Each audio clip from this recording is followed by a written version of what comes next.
The first time I saw myself on that screen, I thought it was a rendering glitch. I'd been cleaning up a batch of corrupted surveillance transfers for a client in Anchorage, old security tapes from the 80s, the kind that never made it to digital. Most of them were gray noise, flickers of walls and empty hallways. Then one folder refused to close. Inside it sat a single clip labeled Morgue Camera 3. When I opened it, the screen blinked once, then showed a hallway, long, sterile, concrete. A light overhead buzzed like an insect dying against glass. You could almost smell the dust. For a few seconds, nothing moved. Then a man walked through the frame.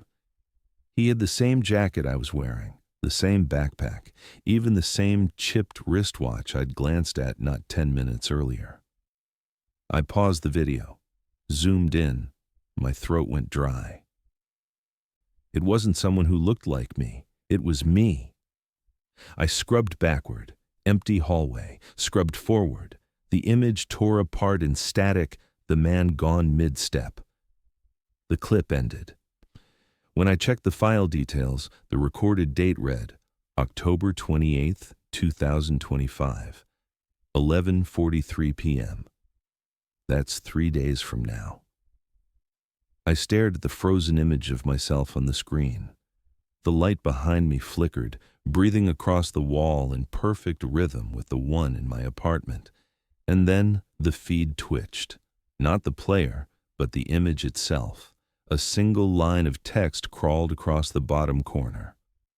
Live, Fairbanks Regional Hospital, Old Wing. I leaned closer, the flicker washing across my face.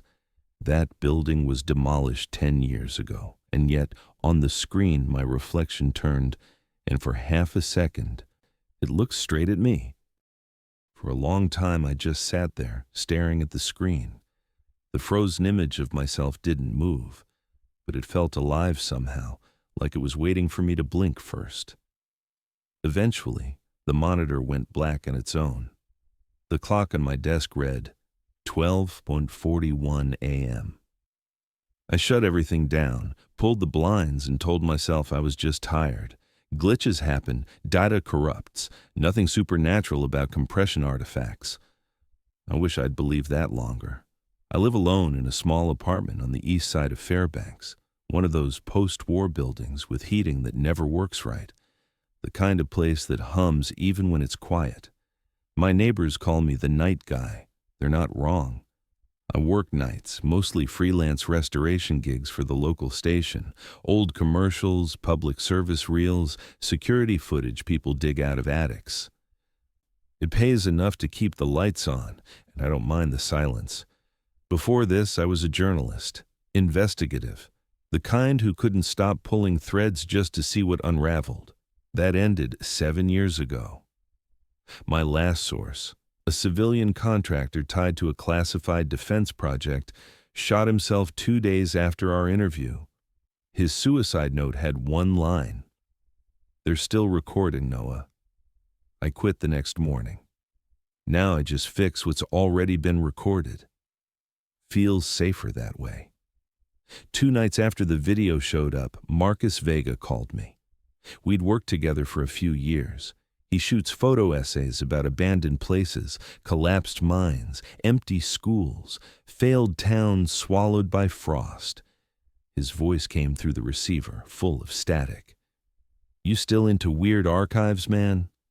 "Not really," I said. "Why?" "Because there's a post going around the Urbex boards, something called What's Beneath the Morgue. I figured you'd appreciate the creep factor." I opened the link while we talked. The page was bare. White background, black text, no ads, no author. Just a single headline in red. "What's beneath the morgue? Do not go here." Below it, 6 photos. Concrete stairs leading downward, a sealed metal door, and one shot that made my pulse spike. The hallway. Same cracked tile, same light pattern, same camera angle as the clip I'd found. I scrolled faster, but the post ended abruptly. No comments, no upload date, just an empty white box at the bottom where text should have been. Marcus whistled softly through the line, low and sharp in my ear. You see that shot? The one with the blue light? I knew which one he meant. Yeah, he hesitated, voice flattening. That's Fairbanks Regional, the old wing. Thought it was gone. I stared at the photo, pulse ticking. It is gone. The silence after that said we both knew it wasn't. The blog stayed in my head all day. Every time I closed my eyes, I saw that corridor, the flicker, the dust hanging like ash. By evening, I convinced myself to check the raw clip again. When I opened it, something had changed. The file played fine at first. Then, at the same timestamp, 11:43 p.m., a new overlay appeared just for a single frame. 3 words written in gray static, "Come see me." I froze, replayed it twice. The words stayed. It wasn't a rendering glitch. Someone, or something, had edited the file since last night. I called Marcus back. He picked up on the second ring, voice quick, alert, like he'd been waiting. "So," he asked, half laughing, "we're going, right?" I exhaled into the receiver. I didn't say that.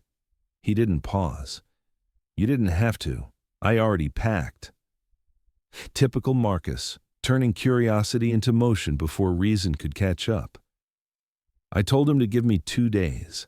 I needed to check something first. Public records, demolition permits, anything confirming the old hospital was truly gone. But every search came up empty. The digital archive for Fairbanks County skipped straight from 1987 to 1990. No mention of a demolition, no blueprints, no ownership history. It was like the building had been erased. That night, I stood by the window, watching snow drift under the streetlight. The city was silent except for the soft hum of transformers down the block. I thought about the image of myself in that hallway, walking somewhere that shouldn't exist, 3 days in the future. Some part of me already knew I'd go. The next morning, I packed the essentials: 2 cameras, extra batteries, a light panel, thermal gear, and the handheld stabilizer I used for restoration tests. I even brought the drive with the original video. Maybe I'd find whatever recorded it. Before leaving, I looked at my desk one more time. The monitor was off, black screen reflecting my face. For a moment, I swore the reflection blinked before I did. I shook it off, zipped the bag, and stepped into the snow. The train to Fairbanks Regional left at 7 a.m. By the time the city vanished behind the frost-covered windows, I was already rehearsing excuses in my head, why I said yes, why I was doing this again. But deep down, I knew the truth. I wasn't chasing a mystery. I was answering an invitation. The train dropped me off near dusk. Fairbanks was quieter than I remembered, snow crawling across the asphalt, the sky a flat, bruised gray. Marcus waited by his truck, hands buried in his coat pockets, camera strap hanging from his neck. "Didn't think you'd actually come," he said. "Neither did I."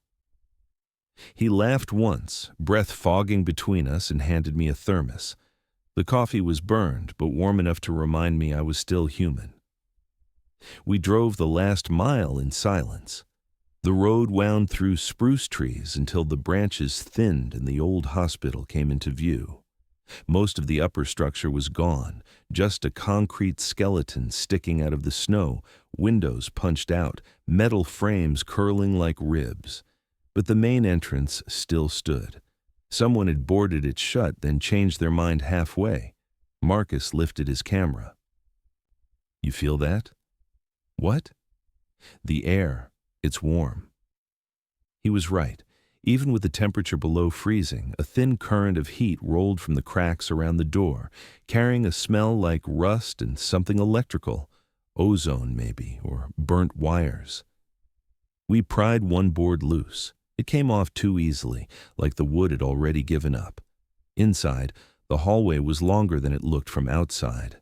The floor was slick with melted frost, the ceiling lined with yellow bulbs that should have been dead decades ago. Marcus whispered, "Jesus, they never cut the power." I aimed my light down the hall, paint blistered in sheets, exposing steel beneath. Every few feet the metal walls hummed faintly, a pulse of low frequency you didn't hear so much as feel under your ribs. We moved forward, step by step. Each time we stopped, the hum paused too, like it was listening. Halfway down the corridor, Marcus knelt beside a rusted panel half hidden behind fallen plaster. A circular mark surrounded it, fresher than anything else here. "Found something." He scraped away the grime, revealing a square hatch with a small keypad.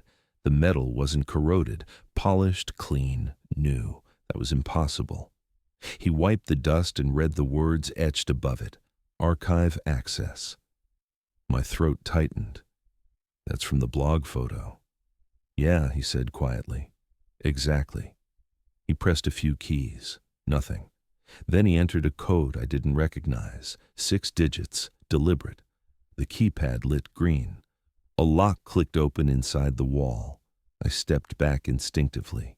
The panel slid aside, revealing a narrow steel door descending into darkness. For a moment I smelled oil and heat again, stronger this time, like the breath of machinery. Marcus grinned. "Guess we're invited." We switched on our LED rigs and stepped through. The floor angled down, metal grating clanking under our boots. With every step, small lights along the walls flicked on in sequence, one by one, chasing us downward. It was the same rhythm as the flicker from the video. At the base of the stairs stood another corridor, wider, lined with pipes and cables. Frost melted the instant our lights touched it. I raised my camera, hit record. The screen brightened, and then a message blinked across the top corner, syncing to Archivist. "Marcus, you seeing that?" He looked over my shoulder. "Seeing what?" The message vanished. Static danced across the preview feed for half a second, then stabilized. We started walking again. The air grew thicker, heavier. The further we went, the clearer the scent of metal and antiseptic became. Every few meters, a motion sensor clicked and a new bulb ignited ahead of us, making the darkness retreat in waves. About 50 feet in, Marcus stopped. He pointed at the far end of the hall. "There." A second door, wider, darker, stood slightly ajar. Beyond it, faint blue light pulsed like water under glass. We approached slowly. My camera kept recording, timestamp rolling forward normally. But when I glanced at the playback preview, something was off. The feed showed us walking, but a few seconds later, in the video, Marcus was still a step behind me, though I could hear him breathing right next to my shoulder. I lowered the camera, looked down the hall again. Real Marcus was there, hand brushing the door. Then, on the screen, his delayed reflection did the same movement, half a heartbeat behind. "Marcus." "Yeah?" "Stop moving for a second." He froze. The feed caught up, showed him stopping. Then a new motion rippled through the frame. Behind us, a faint shape blurred, crossing the hallway we'd just come from. I spun around. Nothing there. The hum in the walls deepened, almost like an exhale. We reached the door. A narrow groove ran across the floor, a channel of metal leading inside, as if something heavy used to slide through it. Marcus aimed his light through the gap. "This looks fresh." The walls beyond gleamed like wet steel. I lifted my camera again. The feed froze, stuttered, then continued. For 1 second, the image showed us already inside that room. Same angle, same lighting, but we hadn't stepped through yet. I felt the back of my neck go cold. "Marcus, the feed's ahead of us." He turned, puzzled. "Ahead?" "It's showing what we're about to do." Before he could answer, the door released a slow mechanical hiss like pressure equalizing. Light flooded through the crack, washing the floor in sterile white. Our shadows stretched long across the threshold. I took one step closer.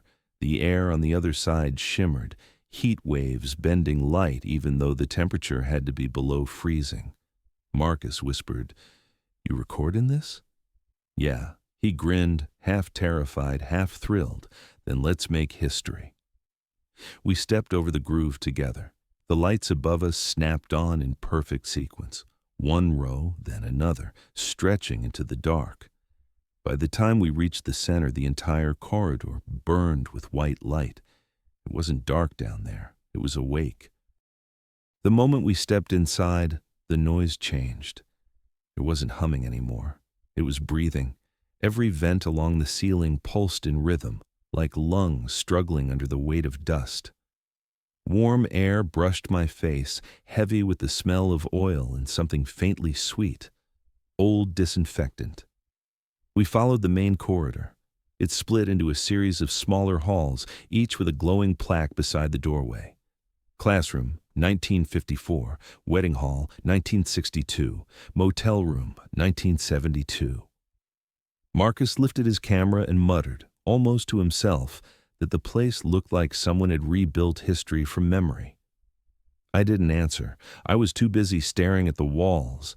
Every few feet, screens were mounted into the concrete, thin glass rectangles humming with faint static. Some showed empty rooms, others didn't. In the first doorway we passed, an old classroom sat perfectly arranged. Desks in neat rows, chalk on the board, a mannequin teacher frozen mid-sentence, finger raised. On every desk, notebooks lay open to the same unfinished sentence. The fluorescent lights above flickered just once. When they steadied, the mannequin's arm had moved a fraction closer to the chalkboard. I blinked. Marcus didn't notice. He was too focused on taking photos. The next room was brighter. A reception hall, streamers hanging limp, a table set with untouched cake. The mannequins here were dressed for a wedding, dozens of them. A man in a black suit and a woman in a torn white gown stood at the center, locked in an endless waltz that never quite touched. Their shadows quivered along the walls as the lights buzzed overhead. I whispered that maybe it was an exhibit. Marcus said it wasn't. He pointed at the candles on the tables. The wax was still soft. We moved deeper. The smell of ozone sharpened. Somewhere ahead, a metal door clicked open by itself. Inside was a motel room. Wallpaper faded green. A rotary phone on the nightstand. A single bed pressed against the wall, sheets rumpled as if someone had just climbed out of them. On the floor, a mannequin knelt beside a bloodstain that had long turned brown. Its plastic hands were coated in something darker, wet, fresh. I backed away before I realized what I'd done. Marcus took a photo. The flash stuttered in the air like lightning, and for an instant the whole room seemed to move, each object trembling at a slightly different frame rate, like film slipping out of sync. Then it all went still again. Farther down, we found a door marked Execution Room. It shouldn't have been here. Inside, a steel chair stood under a light bulb swinging from a chain. The mannequin strapped to it still twitched, head jerking, as if electricity were running through invisible wires. The air buzzed. My teeth ached from the vibration. Marcus muttered that maybe there was still current in the lines. I told him it didn't matter. We needed to leave. He didn't answer. He was looking at something else, another room beyond the glass window to our right. Through it, I could see a patient ward. Rows of mannequins in hospital gowns sat on beds, heads turned toward one wall of screens.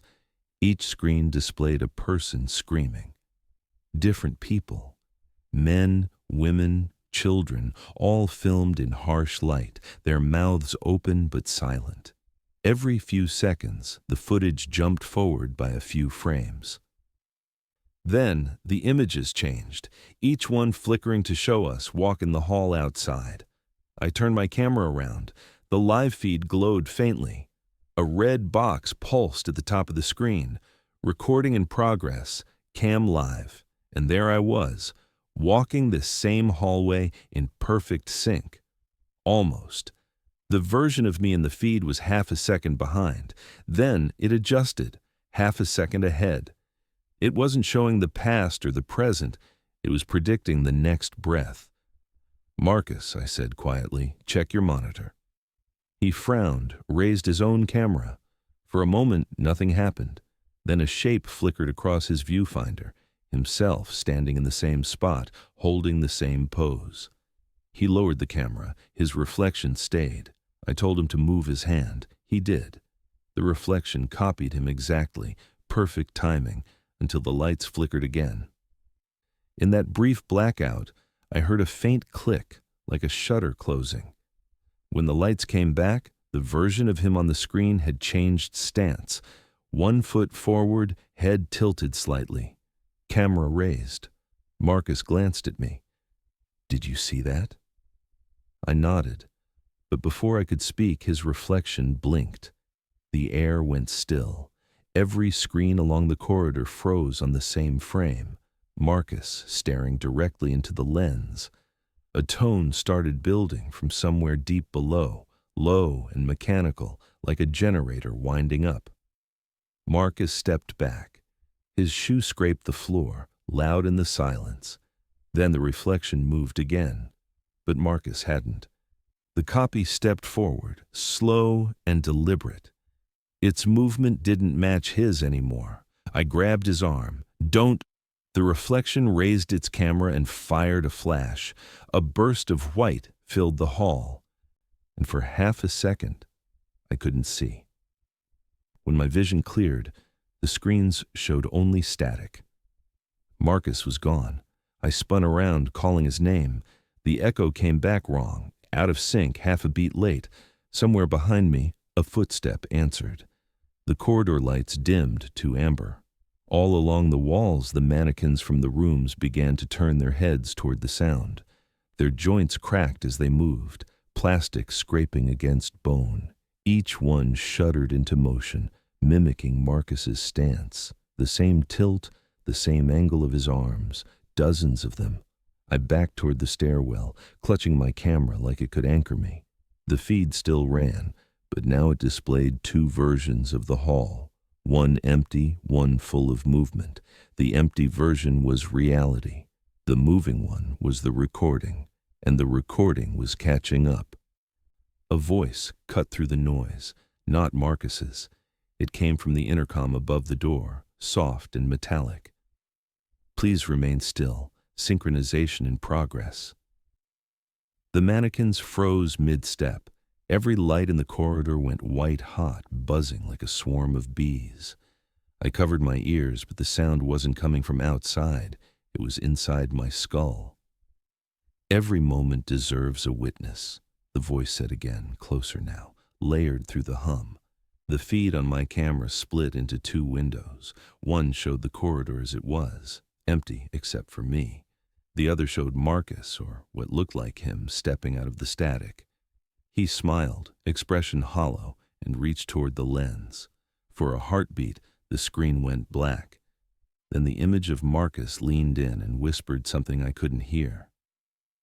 When the lights returned, he was standing 5 feet away, real, solid, breathing.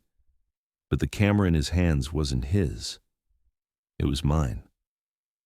I stumbled backward until my shoulder hit the cold wall. He raised the camera to his eye, the way Marcus always did before taking a shot. I tried to speak, but my voice came out warped, like it had already been recorded and was now playing back out of sync. He pressed the shutter. The flash erupted again, swallowing the hall in light. For a second, I saw every mannequin frozen mid-motion, every screen pulsing with overlapping frames of the same moment, one after another, endless.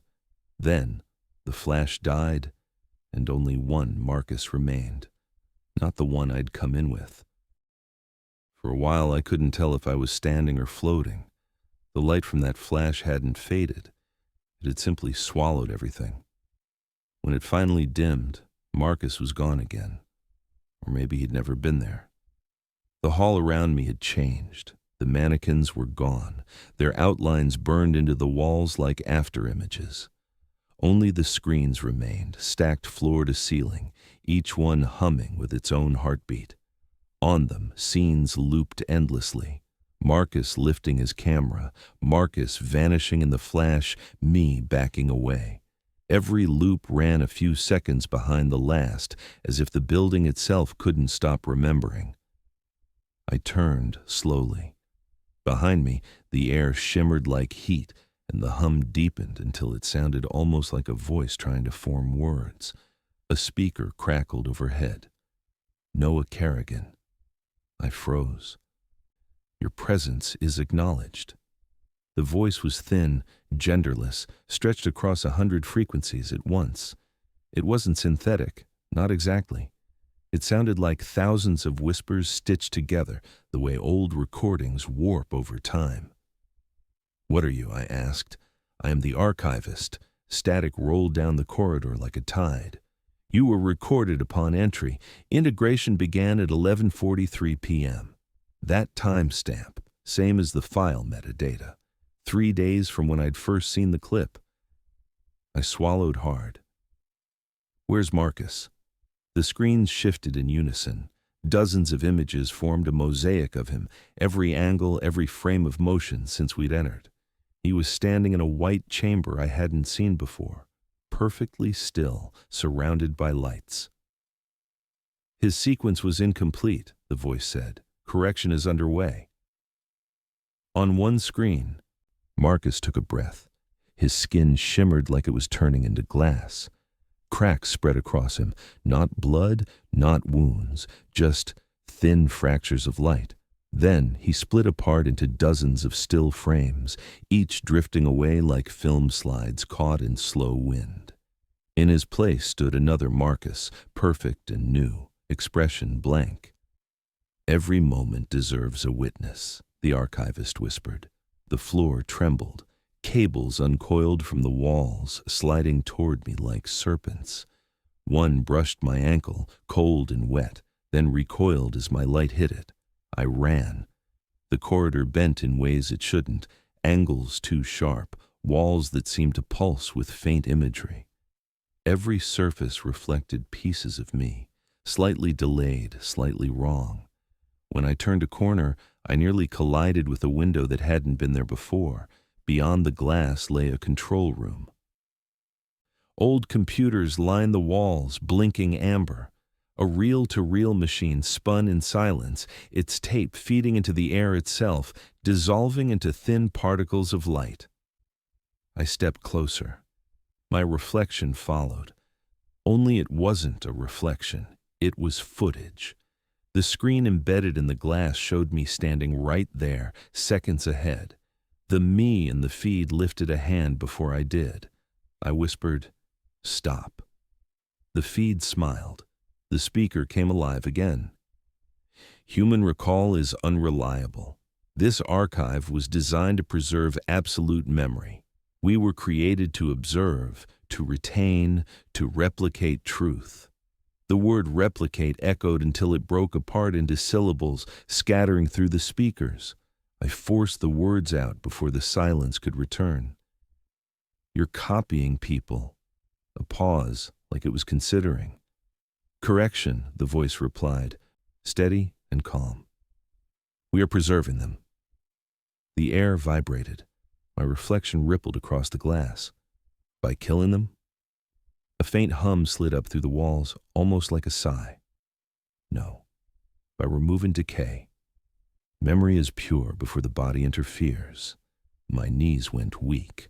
I braced against the glass for balance. Behind me, one of the screens shifted from Marcus's image to mine. The timestamp updated every second. Cam live, subject 002. I watched myself breathe. The delay was gone now. The feed and I were moving together. Then it got ahead of me again. Half a frame, half a breath. And the me inside it started to run before I did. Every monitor in the hall flickered to that same feed. Hundreds of versions of me sprinting through corridors that seemed to stretch forever. "Your capture is nearly complete," said the archivist. "Your movement assists synchronization." I forced myself forward. The lights above began to strobe, alternating between white and red, each flash revealing a new layout of the hall, as if the building itself was editing. Doors appeared where walls had been. Signs blinked through decades. Surgery, 1968. Data wing, 1974. Test area, 1982. I stumbled into the last one. Inside, machines hung from the ceiling like cocoons. Each one contained a human shape suspended in gel, half-formed, transparent. Some faces I recognized, people from the screens, the wedding, the motel. Others looked like duplicates of Marcus, each body pulsed with faint light, connected to cables that fed into the walls.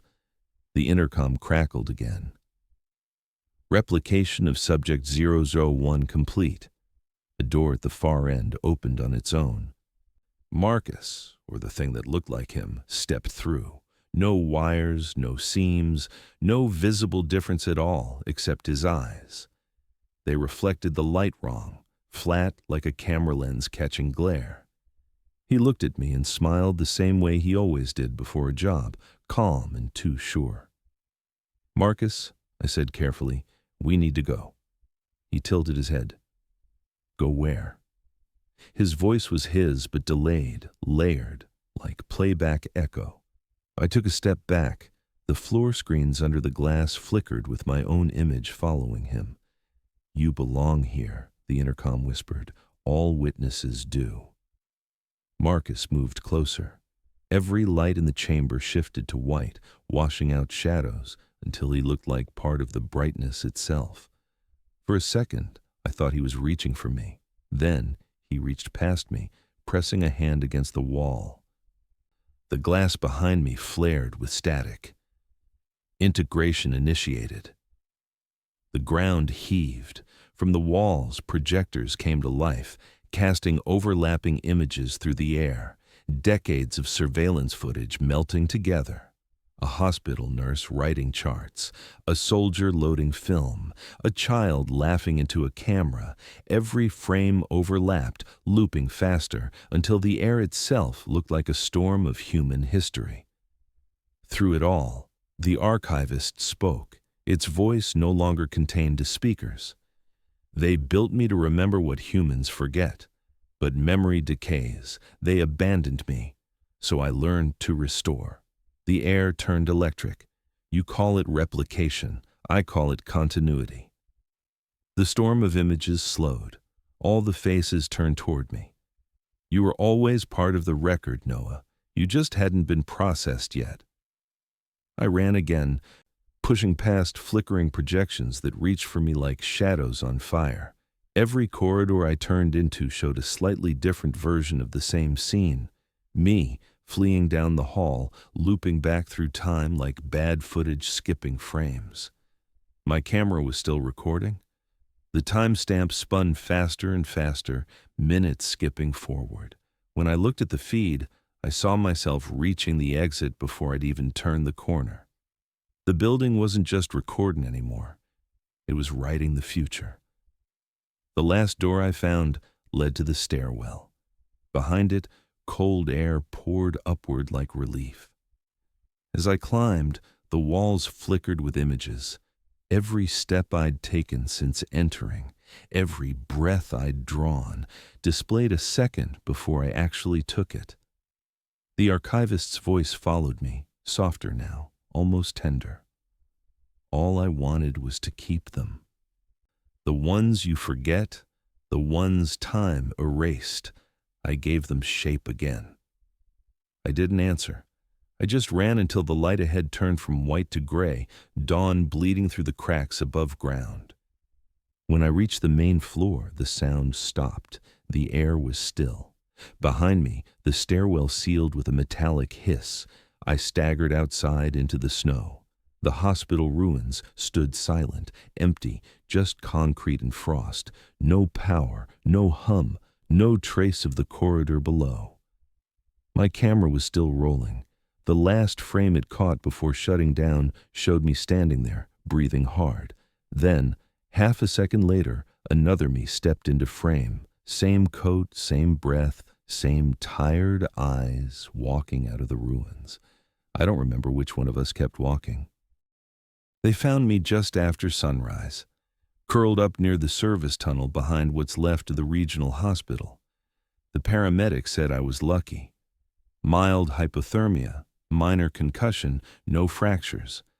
When I asked if they'd found anyone else, Marcus Vega, press credentials, 36, they just looked at each other. "There's no tunnel down there," one of them said. "Only concrete." Detective Delgado handled the report. She met me at the station, small recorder on the desk between us, her voice careful.